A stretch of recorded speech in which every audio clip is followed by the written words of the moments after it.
Hey everyone, today we're going to be doing a video talking to you about a rifle that I am super passionate about, and hopefully that doesn't cloud my opinion, but that is the CZ Bren 2. Now this one is obviously an SBR. This one has the shorter, it's like just about 12-inch barrel, and then I've got some extra stuff to get the folding stock on here from Midwest Industries, so not typically a configuration that you're going to be able to buy off the shelf, especially with some of the other extras here that we have that I'll be going over.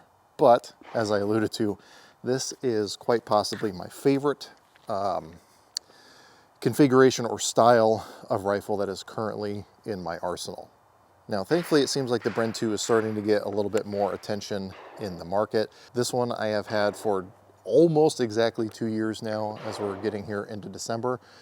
So I got this thing back in December 2022, and then obviously SBR'd it and then changed out a bunch of stuff. Because again, if you look at the pictures of what you would buy one like this as, it looks very different than what this one is set up as. So I did have to make quite a few changes to it to get it to the way that I wanted.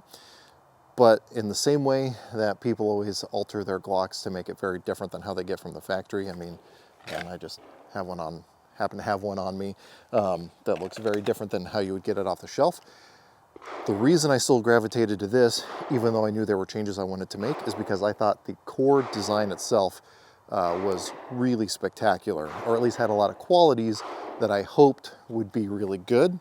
And the reason that I wanted to wait so long to actually do my review of this is to make sure that I wasn't just in that honeymoon phase or blinded by what I wanted to see versus what was actually there.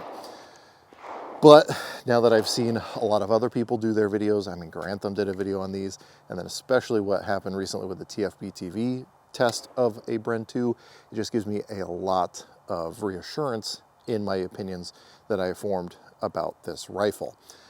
So let's go ahead and just work from front to back on this thing, talk about the features of it, how I have it set up. So hopefully you can understand where I'm coming from when I talk about my affinity for this rifle and its features. So up front, we have a standard 1/2x28 thread pitch. So I've got a YHM mini flash hider on there so I can mount my turbo silencer to it, Turbo K specifically. Obviously, again, you can put whatever muzzle device on it you want, so knock yourself out there. I just personally tend to like flash hiders, even if I'm not going to be running a silencer on it. So moving back, one of the big aesthetics changes, and I think a big performance improvement, is this handguard from HB Industries. Now, HB Industries has been making stuff for a long time, obviously, and I think one of the things that they're particularly good at is identifying really good guns that have maybe not the greatest factory configurations, and then bringing options to the market to improve that. So this is one of their extended handguards, because normally the one that comes on there is this really short one that ends around the front, the gas block. This makes this thing far more usable. So I can move my front sight considerably further forward. This is one of the Midwest Industries night vision ones. So it's got the little cutout so that the infrared laser illuminator can get past it without reflecting off of it. It's also fixed just to help kind of be a barrier for damaging any of your night vision units. In this case, this is the Holosun LE321G. So that gives me a place to mount there. Again, much further forward. And then I also have a light mount. So this is one of the Surefire, what is it, 640 Pros or whatever, basically the full-size Surefire Scout 1500 lumen models that I just have running the regular clicky tail cap. But if you look at this side of the handguard, you can see that they make it so you can directly mount your light to it. You can also get it where it's just M-LOK, but in this case, it allows me to get this light mounted very securely to the rail, and then also in a very low profile way, so it really does not stick out far at all. It just keeps this as a nice svelte package. And obviously you can see if you look at the light, even with running this thing without the silencer, it's able to handle the muzzle blast off of this flash hider just fine. So I'm not too worried about that there. Now the other thing that I did, because these things do not have a suppressed setting out of the box, I've heard the 16-inch rifles do, but at least the shorter, I think it's 11.5-inch barrel, whatever the barrel length is on this, it's probably in millimeters, so it probably doesn't round evenly in freedom units. but I had to change this thing out to one of the HP Industries gas blocks. So what that allows me to do is now have a suppressed setting, and it gives me a lot more fine-tuning ability because I do not need an offsetting. I will never use an offsetting on an adjustable gas block like this. So at least give me a suppressed setting, and this thing works very, very well in that context. And that kind of gas system and running suppressed is one of the main things that drew me to the Bren 2. One of the big weaknesses of the AR-15, in my opinion, when you're shooting suppressed, is you have that T-style charging handle at the back that allows for gas to escape through it, even if you have mitigating tools in place to help reduce that. This thing being sealed at the back greatly reduces the amount of gas that I'm getting in the face once you have it correctly tuned up front. Because even if you have all that stuff sealed up, if you're still overgassing the heck out of it because you don't have a suppressed setting, you're still going to get gas in the face. So this has helped considerably by changing out to their spring and gas block. So moving back, most of the rest of this thing is fairly standard, with a couple exceptions that we'll get to here.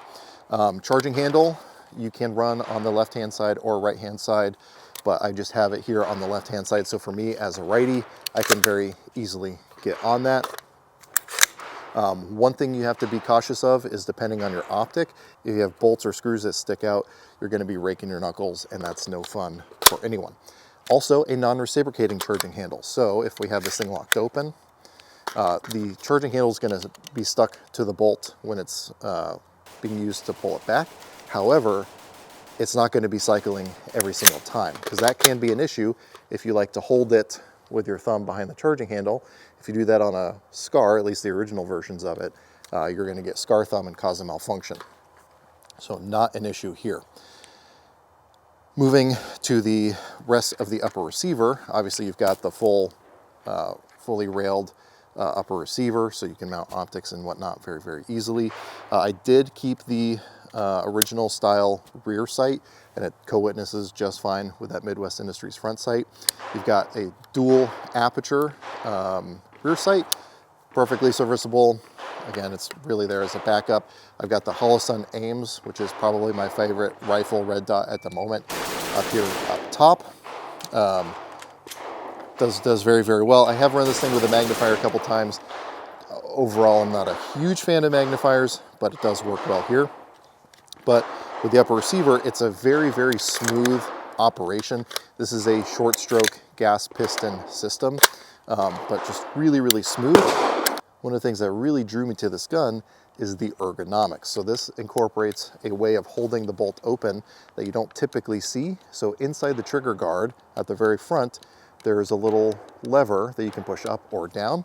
If I push up on that, it's going to lock the bolt open. If I push down on it, it's going to drop the bolt. So that's a pretty nice little feature, so that if I'm having to clear a malfunction or for whatever reason open the bolt, I don't have to take both hands off the gun. I can still hold fire control, maintain control over the fire control group, lock the bolt open, and if I want to drop the bolt, I can just push down with my finger. Another neat thing is, I mean, obviously that's ambidextrous as I demonstrated, but we also have a magazine release on both sides. So if I push down on that, magazine drops out no problem. And just to demonstrate, magazines tend to drop free. I haven't had any issues with magazines sticking in this rifle. You do have built-in spots for a sling back here. I'm not a huge fan of mounting a sling in this location. Maybe there's a context in which that makes sense. It's not for me. Moving down though, the safety, the factory safety's okay. This is again HP Industries, swapped it out to them. And I should also mention, one of the reasons that I did so much HP Industries products in here is A, I think they make good products, but B, because this is a imported firearm, imported as a pistol, in order to maintain 922R compliance, you have to have a certain number of US made parts involved in it. So HP Industries helped get me to that number. So again, I also swapped out to their trigger. Now that being said, the factory trigger is fine. This really just changes out the shoe, so it doesn't really change the characteristics that much, but it is still nice. But again, their ambidextrous safety it's a short throw safety out of the box, which is nice. This just gives you a little bit better leverage on it, and then has it on either side.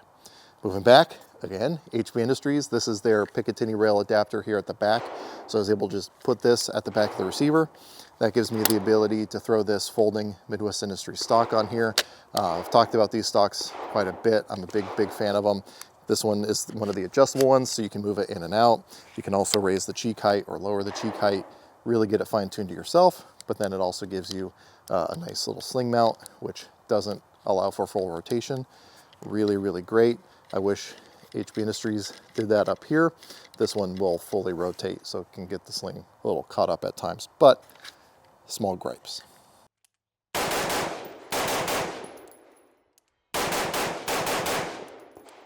So all of those features that we've covered, I think contribute to a really nice gun on paper, but none of it really matters unless it actually shoots well.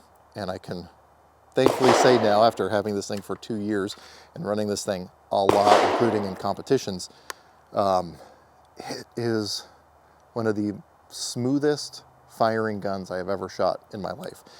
Now, my initial exposure to the Bren 2 was a Bren 2 in 7.62 x 39, and it was just genuinely not a pleasant shooting experience. However, we got a used 16-inch 5.56 gun at the gun store where I used to work. And so my manager and I took that thing out to the range to try it out, and it was just like unbelievably smooth. Like, imagine the most perfectly tuned AR-15 you've ever shot. That's what this thing felt like.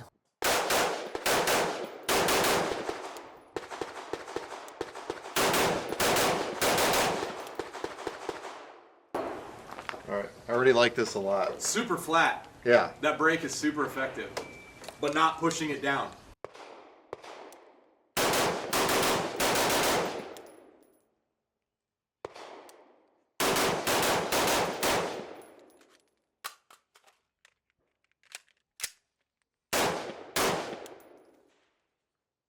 So then I felt really confident in deciding to buy one of the shorter versions because I didn't need another 16-inch 5.56. And it's just been such a great experience since then. Now, it is a little bit punchier when you have a silencer attached, even with the adjustable gas block, but it's still very manageable. In fact, I don't have any loaded mags on me, but I'll roll in footage of that. But then especially without the can, this thing just, like when we're talking about bill drills, it's just a matter of how fast can you pull the trigger, because this thing shoots so incredibly smooth. Let me just load up a mag and demonstrate it real quick. All right, so I've got a target here at 7 yards. I've also got 12 rounds in here, so we can do a couple bill drills. And we'll just go off the timer. And again, really it's just gonna be pulling the trigger as fast as I can once my sight's on target.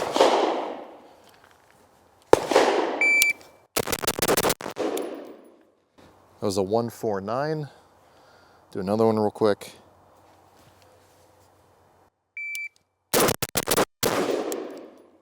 Hung up a little bit on that last trigger pull.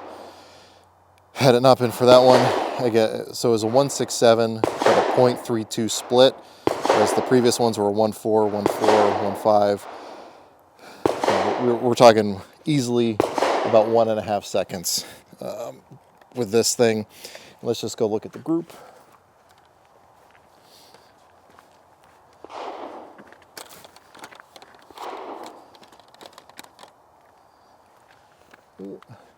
So hopefully you should be able to see all those on camera there very comfortably, still inside the A zone. Again, it's just how fast can you pull the trigger, which we'll blame a cold day here in December, a little bit slower than maybe during the summer, but still not too shabby at all. Now, in my opinion, the only drawback to this rifle is A, there's a lot of things you have to change out of the box to get it to an ergonomic, or at least modular enough position to where I'm happy with it. But B, these things are also really expensive. Now, if you consider a really nice quality AR plus all the stuff to make it a little bit more suppressor friendly and all that, you're not too far off in cost, but I'm also not going to pretend like this is a realistic price range for most people here, here in the United States. That being said, if you can afford something like this and you are looking for something that is really at the top of its class. I think the Bren 2 is seriously worth consideration. Whether you get it in this version or the full 16-inch version, they also do a 14.5 version. Again, aesthetically, there's a lot of things that I don't love about that, but I just overall think that these are really, really good guns, and I think go criminally underrated here in the United States because a lot of people just don't get exposure to them, don't get to use them. But I'm just really, really happy with the performance of this thing. I will also say though, while you can shoot other calibers with these, like they make a version in 7.62x39, do not at all recommend that. And I will also not recommend that you can shoot 300 blackout out of this, although they did do that one round of 300 blackout in a 5.56 over in the Czech Republic with TFB TV, and it shockingly did not destroy the gun. Don't recommend doing that though. So again, all in all, I think that these things are really, really excellent. If you have any questions, comments, or concerns, or have any experience with these, definitely throw that in the comment section down below, because I don't want you just taking my opinion for it. I want everyone else out there with experience to share that as well. I do want to say thanks to my patrons. They've been very, very patient in me producing this video, but then also just in their support of the channel overall to help get this thing well over 1,000 rounds at this point and just allow me to have a lot of fun with this rifle. I just think it just looks so good. So again, thanks to them for that. Because of that, I post all my content over there early. We do some exclusive content. I post, or we do a monthly live stream over there as well. So if any of that stuff sounds interesting, or you just want to financially support the channel, definitely follow the links down in the description below. But anyway, with all that being said, as always, I hope you got something out of this video, and I really appreciate you watching.